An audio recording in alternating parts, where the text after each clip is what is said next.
Well, hello everybody. Welcome to the director's commentary for Toby versus Jeff. That is a styrofoam tombstone, by the way. And that is an LED candle, so, got some real top-notch production value going on here. I wanted this scene to be a lot more dramatic originally, with just thunder and lightning, and I had hopes of shooting it in an actual cemetery at one point, but I don't know, just with the coronavirus situation, it got kind of weird with just dealing with locations and things. So it was done in the backyard instead, with styrofoam Halloween tombstones. And we have a return of the Book of Strange Creatures here. This is not the same prop that I used in Eyeless Jack and Tiki Toby. This is I don't know what happened to the other one. I might have thrown it away because it was getting moldy, actually. So this was just a quick new version. And who knows, maybe there is more than one copy of the Book of Strange Creatures. We'll see. So this is actually me dressed in this costume. Because again, with coronavirus, I'm trying to avoid bringing in too many different actors, so I was trying to cheat in every way imaginable. So I'm actually playing this Toby cult leader person. And that's what it is, by the way. She's part of some sort of weird Toby cult. Kind of just how people idolize the Columbine kids or Charles Manson, just those kinds of weirdos that idolize killers. This is kind of meant to be sort of like that to an extent. But I'm playing that character, and I'm also playing Jeff in this scene. So that is why all the faces are covered, just to kind of avoid bringing in additional actors, and then I dub the voices in with other actors later.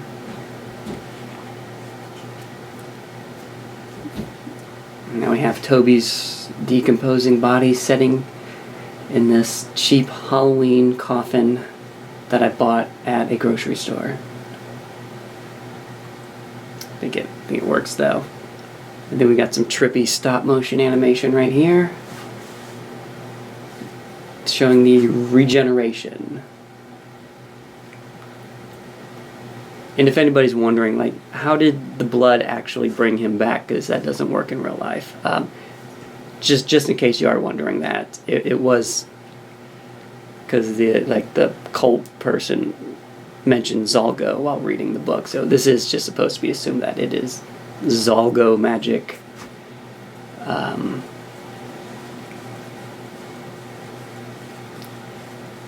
Just kind of a way to, I guess, shoehorn in a reference to another creepypasta thing. But I figured if Zolgo is supposed to be a god of chaos, then, bringing the dead back to life would sort of disrupt order. So that might be something he's into. Wanted to go a little bit more over the top and edgy with these opening titles, by the way. And then now we catch up with Toby. He has been completely regenerated. And if anybody, asks later, when his mask does finally come off, where's that hole in his cheek? Again, that would have been regenerated with everything else, so, yeah. And I decided not to, have him re-chew a hole in his cheek, because I kind of figured that was maybe a nervous habit. I figured it'd be a nervous habit because he was under a lot more stress in that first movie. And he's a little more happy-go-lucky in this one, up until the cat dies, pretty much.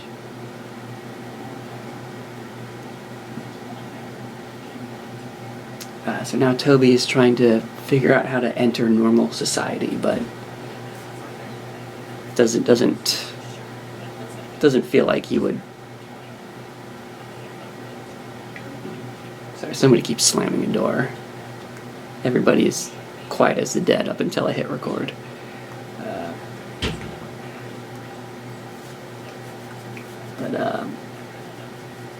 Yeah, so this is the riddle troll, and this is basically another hallucination that Toby is having. He's still having these kind of schizophrenic hallucinations, so throughout this film he does see things that are not there, just like in the first one.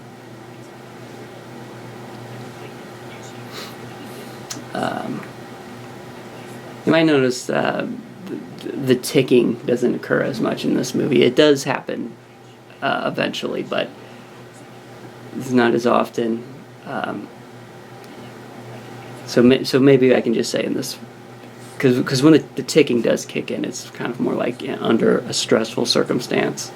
So maybe it's a stress-induced tick, which technically I guess is different from like Tourette syndrome, which is what the character is supposed to have.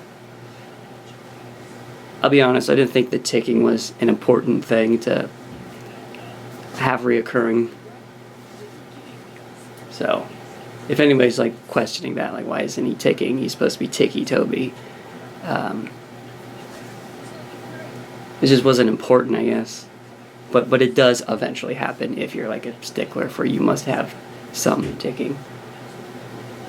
God, can you just hear all those cabinets slamming? Nobody does a thing until I hit record. It's ridiculous. You can see the script in my glasses right now. Those glasses are super, super reflective. They just capture everything. The camera, the script, anything in front of my face that's not supposed to be seen will be reflected by those glasses.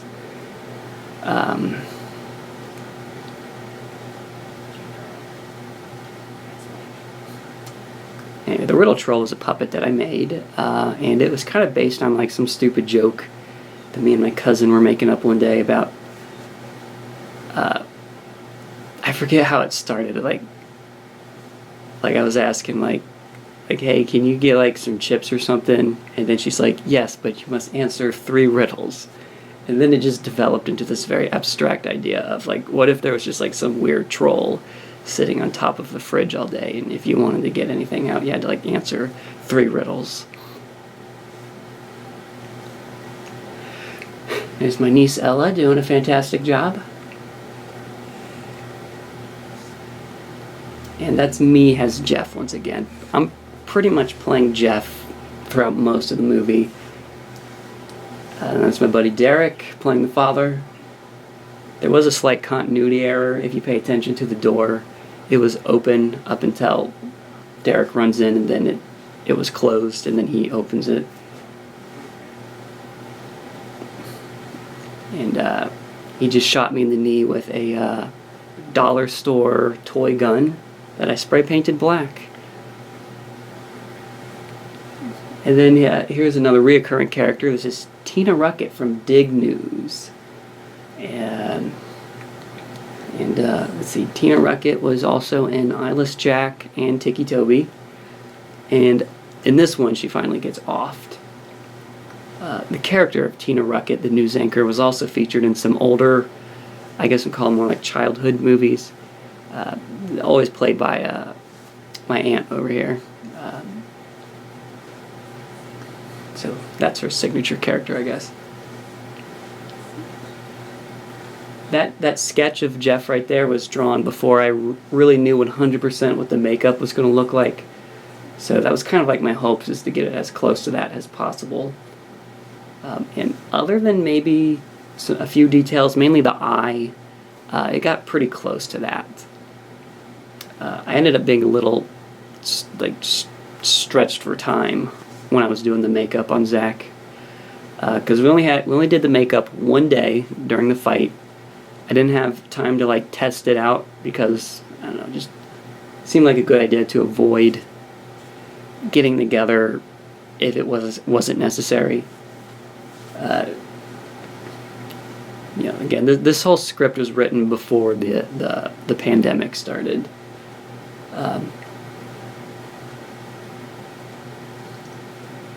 Right here we have this.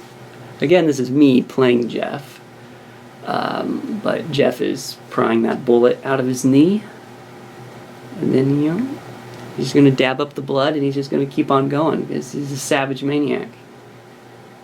Maybe that'll get infected. He doesn't care. He'll deal with it. He'll just deal with that when it comes.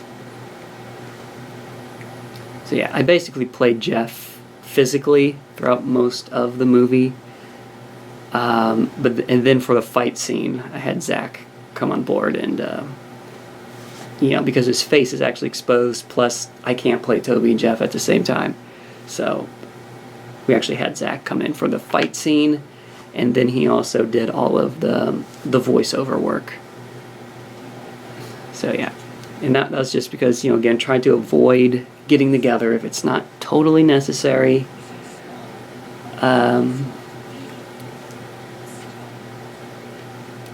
Yeah, this was a pre-pandemic script that had to get drastically changed and adapted constantly just to kind of fit the way things were.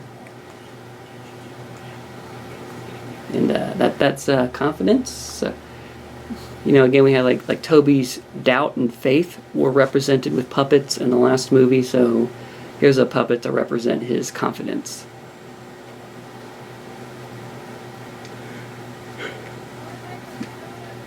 And here's the scene where Tina Ruckett of Dig News meets her fate. After being featured in several of these creepypasta movies.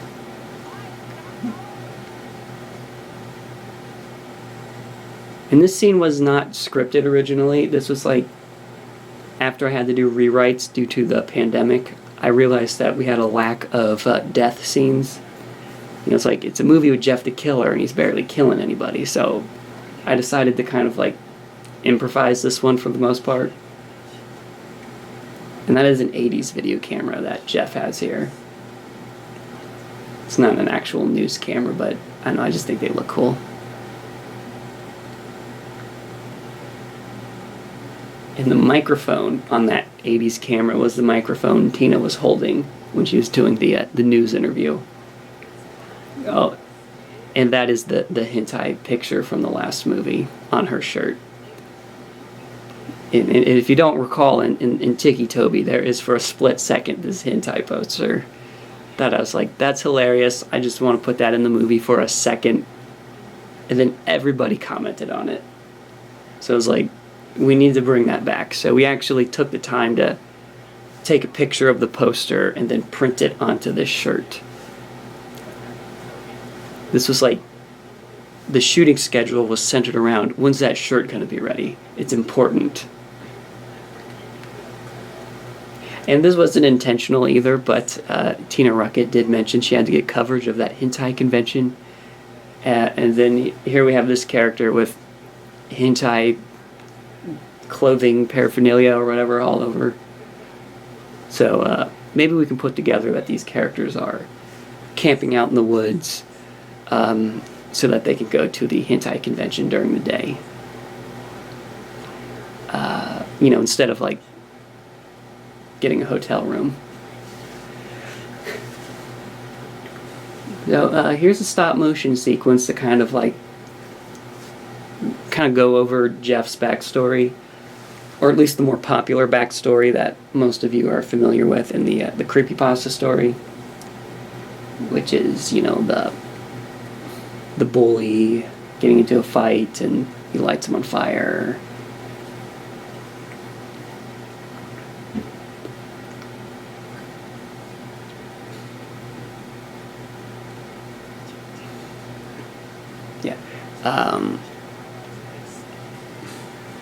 I decided to do this with stop motion, one, because it's kind of stylish and cool, but also because it's like, that's less actors that I have to recruit. Instead of an actor to play young Jeff and an actor to play this bully, just do it with puppets. Add a little bit more stylistic flair.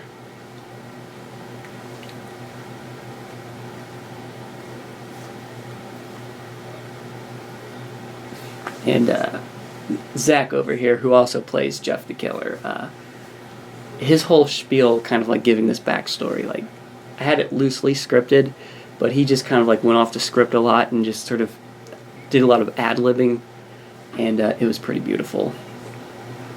Oh, but then the hentai girl was explaining the version of Jeff's backstory that she heard, which is using acid to clean the bathtub and then he slips, which is actually, that is an actual version of the Jeff story that predates the more popular creepypasta. I think that's actually the version that was created by, I think it's pronounced Sesher, is the guy that, to my best understanding, created Jeff. I feel like there's a lot of like vague information about exactly who created the character of Jeff. I feel like he's almost kind of like the Rake in a sense where, like, the Rake was kind of created in some sort of like a forum where people just kept adding different details until they finally landed on something that was perfect. And I feel like Jeff, in a less formal way, was created in that same sense of just different people kind of adding and changing things. I also heard that I guess there's an even older version of Jeff, or I don't know how old it is actually, but there's a version where he's like, I guess some sort of like Bloody Mary kind of spirit that you have to summon. I don't know, I've heard a few different things, and oh, excuse me. It's hard to... Oh, that's a Cannibal Campout, in case anybody's wondering. It's a super low-budget, cheesy 80s slasher movie, shot on like consumer-grade equipment. And yeah, it's basically trash, but I love it. I think you can find it on YouTube currently, unless that's been taken down.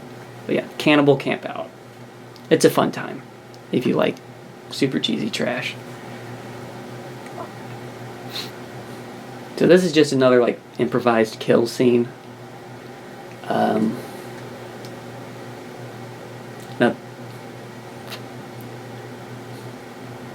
So yeah, this dude just kind of fell asleep.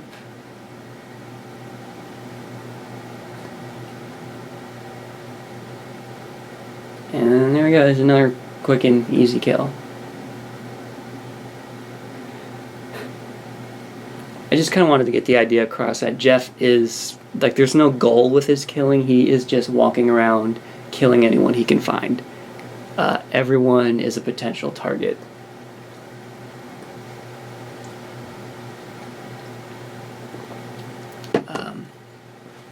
But yeah, there's that hentai shirt again. But I was talking about the different versions of the Jeff story, and I kind of wanted to like make mention of all the different versions when these characters were talking about Jeff. Kind of like when you're talking about an urban legend, there's different versions and everyone's like, no, this is how it happened. No, that's not right. This is how it happened. And I kind of wanted Jeff to have that urban legend vibe. And I mean, if you watch the movie, there's never a definitive answer as to who Jeff is or where he came from. So if you want to go with the acid bathtub version, you can go with that. You want to go with the burned in a fire version, you can. Or maybe there's another version I didn't mention in this one, like the weird Bloody Mary kind of version. Whatever works for you, you can go with it, because it's very vague, it's ambiguous. I don't remember why, but this is the only scene where Jeff doesn't have his gloves on. I feel like there's a reason for that, but I can't remember.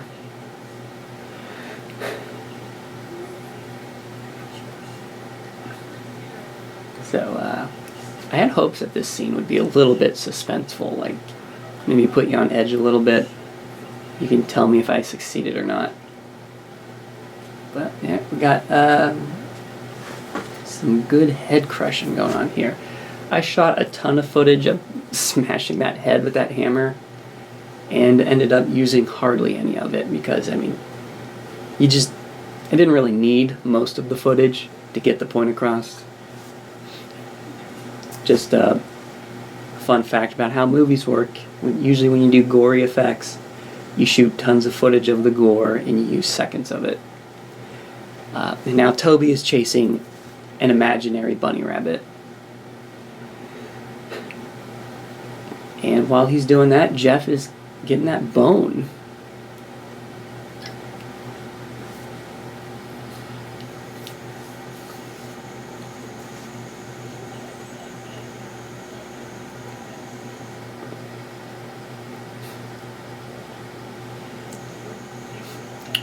You can see in a lot of scenes, Jeff is wearing like a hooded, kind of like netted mask to kind of like hide your face. It's not supposed to be totally visible, but sometimes there's just not a lot you can do. Either way, I just didn't want you to see Jeff's face until the end. So now we have Toby is getting blamed for the murder of Josh, the one that got her head crushed, whatever. Yeah, Josh was supposed to be played by a dude initially, and then I got a woman to play him, and I didn't feel like changing the name. Just like, fuck it, who cares? Not me, clearly. And if this confuses anybody, basically this character got hit with the axe, but it wasn't like enough to like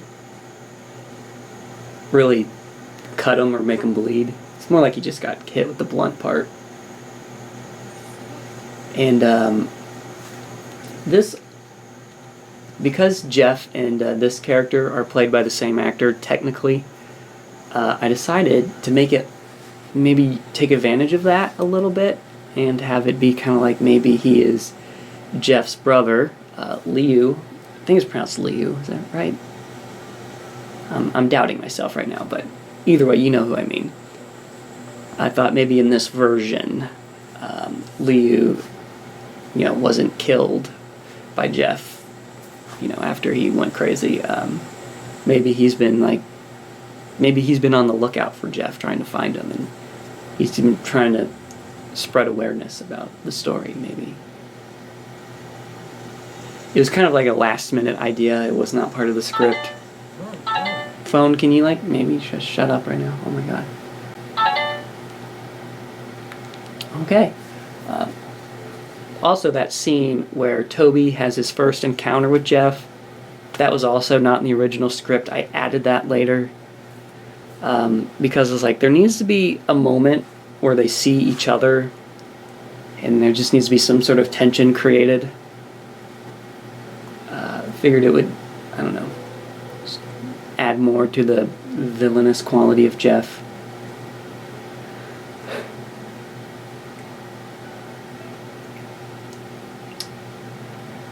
So now Toby is building himself a little hut in the woods. I had dialogue during this sequence right here where I'm looking at my hands. I am saying lines, but I thought the lines were just shitty. It's better to just see me kind of emoting with my hands. You get the idea. It's basically just him saying I am a killer, aren't I? And I don't know, it came off as cheesy, so it's let's just get rid of the lines and just have him having kind of a moment to himself. And there's Sophie, one of our cats. She's a very affectionate, friendly cat. She's pretty much just up my ass while I was trying to shoot this stuff, so it's obviously she will be the cat used to play this role, because she is just up my ass anyway.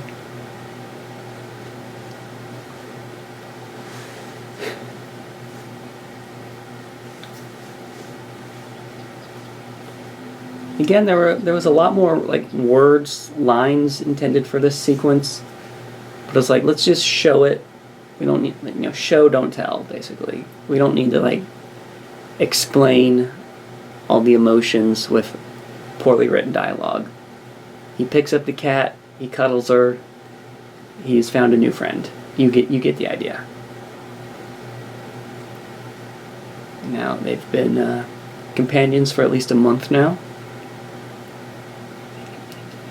That is just a shitty Halloween rat. Just a rubber rat, which, believe it or not, I've actually had that rat since the previous century. Yeah, that rat at least dates back to 1999. And then we see that Jeff is spying on them.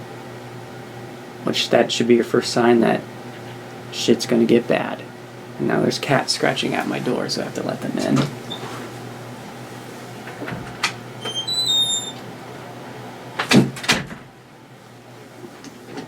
Cats are annoying.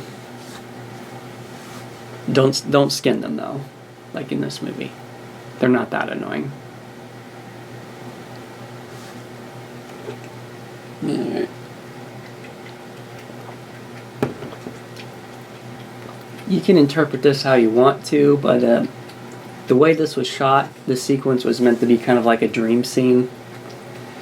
Like basically, Toby is dreaming of the cat's death, but also, I mean, it kind of isn't, because this did literally happen. Like, Jeff did kill the cat.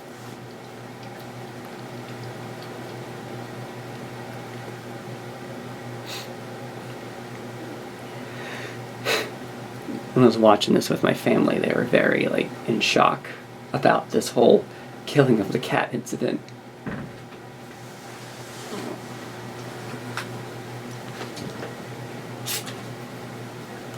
Speaking of cats, I just had to spray one. He's being annoying right now. You don't need to go in and out 500 times in 1 minute. It's just the way things are. So yeah, that was, you can kind of tell maybe that was a dream because of how artsy and surreal and spooky it was. And then, oh man, here's the big reveal. Oh my god. That was a $6 plastic cat skeleton that I got at I think it was at Target for Halloween. And I just kind of like repositioned the arms and the legs and added some goriness to it. And added some guts hanging out of it too. Yeah, the skin cat's not exactly in scale with the real cat, but I don't think you would notice unless there was like something next to it. So here is now confidence is helping Toby figure out who killed the cat. Because if you recall in the first movie, there is a brief reference to the Woods family, meaning Jeff's family. So Toby would have some memory of Jeff, kind of, sort of, or at least be aware of the family. And also, Jeff said, go to sleep, right before he tried to kill Toby off earlier, so that's sort of what gives them away, is that stupid catchphrase. So that's just a lesson for any serial killers out there. It's like, don't have a catchphrase. It's just not worth it.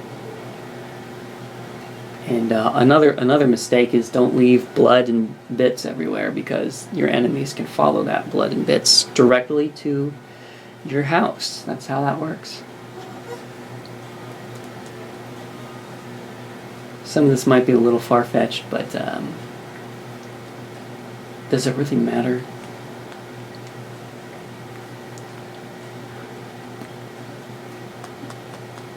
There's so many different kinds of blood used in this movie. Like, that there is like when you buy like a makeup kit for Halloween, there's usually a tube of blood and it kind of has like this jelly consistency to it. That's what that is. But then I've had like corn syrup blood that I made. Then there's also like that, again, for like Halloween time, you can buy a big jug of blood. If you get that big like jug of blood, that's the best stuff you can get if you want to make like a movie that requires any blood, or you just want to do anything of the theatrical sort that needs blood. Get the like just the big jugs of blood. Nothing's better than that. Or if you want to save some money, you can just, corn syrup and red food coloring. Preferably dark corn syrup. But if you can, splurge a little bit and get a jug of blood, shit looks so good. Now we are in Jeff's little pit. He has all these dead body parts. Some of these are pretty rotted body parts, so maybe he dug those out of the cemetery, kind of like that Ed Gein guy. Maybe he's just the juicier ones like that right there. Those are definitely people that he killed recently. But then maybe some of the other ones are dead bodies that he had dug up out of the graveyard. I don't know. Either way, he's a sick fuck, and he's got dead bodies all over in this house, and we can assume that maybe this house belonged to somebody else that he killed, and he's just been kind of shacking it in there until he, ends up getting caught. If he gets caught, we can assume Jeff has been. If you're following the loose continuity, and this is Toby having hallucinations, if you're wondering what this is about. I thought this would be really creepy. But if you're following the continuity of my creepypasta movies, which continuity is kind of loose, they're mainly meant to stand on their own. But if you are following the loose continuity, in the anthology movie, it's shown that Jeff has escaped from the mental institution. I think I said that was 2015 that happened. So we can assume from 2015 to now, he's just been on the loose, killing, getting away with it, never quite gets caught. So he's just been this unstoppable force. Funny enough, in the anthology movie, Jeff was played by my friend Derek, who in this movie played the father who shot at Jeff. So we've gone full circle, I guess. So we get a lot of really good ad-libbing from Zach in this sequence. About to get a look at the face.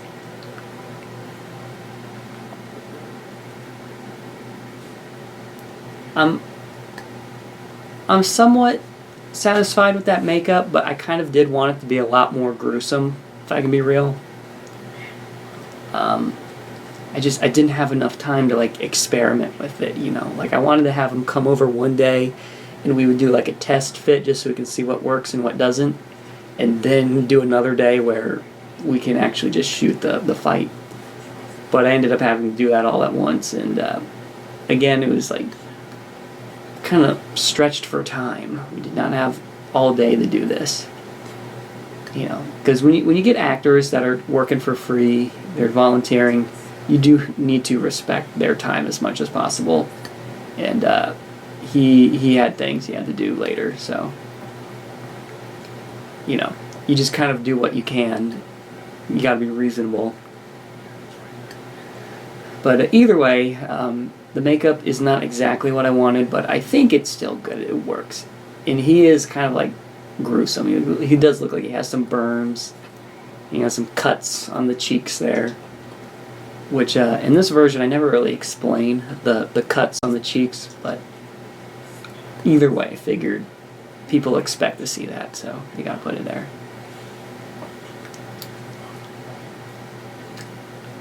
We are not fight choreographers or anything, so I was a little skeptical on how this would turn out. But I think considering that we're not trained in this field, these fight moves came out kind of decent. And you might notice whenever Toby is getting stabbed that he might react to it a little bit, but he's not moaning much, because we are trying to keep in consistency with the fact that he doesn't feel pain. So if anybody wants to call me out, if they see him react to getting stabbed, that's not the same as being in pain. He just screamed when he got his hand cut off. He's not screaming because it hurt. He's screaming because his hand came off, and that would freak anyone out. And we have Jeff just keep saying like some really perverted shit in this one. I think we kind of decided that he would be sort of like a Freddy Krueger kind of smart mouth, but more perverted. Like he just keeps saying like very immature sexual things. And you already hate him because he killed the cat, but you're going to hate him more because he keeps making these stupid sex jokes. So hopefully people were like, cheering when he finally gets his head crushed. And this line Toby's given here, this was scripted, but I didn't read the script. I just kind of like said the basic gist. I also wanted to give off the impression that I am dying from blood loss because my hand's cut off and I've been stabbed a lot. And I'm just going to be bleeding a lot. So I kind of wanted to, if somebody thinks maybe the line delivery is a little weird, it's because I'm supposed to be dying from blood loss. I'm very woozy.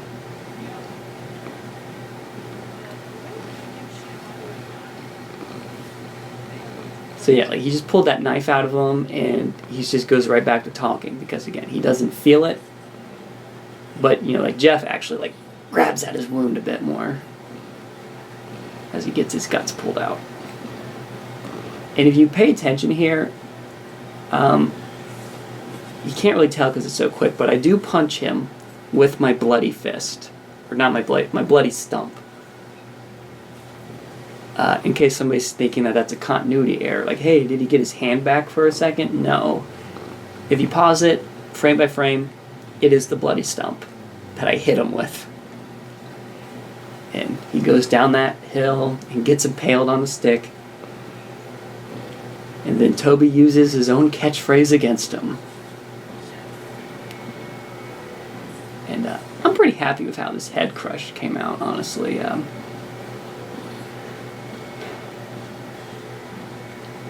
I don't know if it's as extravagant as Toby's head exploding in the last movie, but I think that's still a pretty good death. And I feel like has anybody had like just the balls to just kill Jeff in a horrible, brutal manner? I feel like just the character gets idolized a little bit too much, and like he is not a good guy. Let's keep that in mind. And then Toby finally bleeds out. He dies from blood loss. But it's a much more peaceful death in comparison to getting your head crushed or exploded. And he was able to redeem himself by killing a much greater monster. So it's still kind of like a sad, bittersweet ending, but it's happy in its own way. And if you guys pay attention to these credits, I don't know if anybody picked up, but these are all clips from 2014 to 2021, all of my creepypasta movies. That includes short films, all the individual segments of the anthology movie, the longer movies. They're all represented here as just this nice little look back. Like there's The Rake, Teddy, because I figured this is definitely the last creepypasta movie. At best, I might do some short films. We'll see, but that'll be a while. I gotta kind of just take a break from this stuff for now. So this is at least the last one for a while, and I just wanted to have like this nice little look back at all the different movies that I did during this creepypasta craze.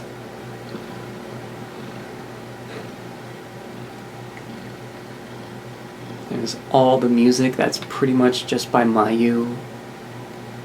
Is it Mayu or Miyu? I don't know how that's pronounced, actually. There's Derek as Jeff the Killer right there from the anthology movie. In case anybody forgot about that. Some of this music is done by some other people. There's the random synth music is by Gid Dahmer, who did some voices in the first Toby movie. He kind of just vanished off of YouTube, so hopefully he saw this. Hopefully he enjoyed what I did with his music. I appreciate him offering it to be used. You might also notice I'm ending the movie with Scent of Night. And if you watch the anthology movie, the opening title sequence starts with Scent of Night. So it's kind of like, that was my first big creepypasta movie, opening with that music, and this one ends with it. I thought that would be kind of nice. Alright, thanks for watching.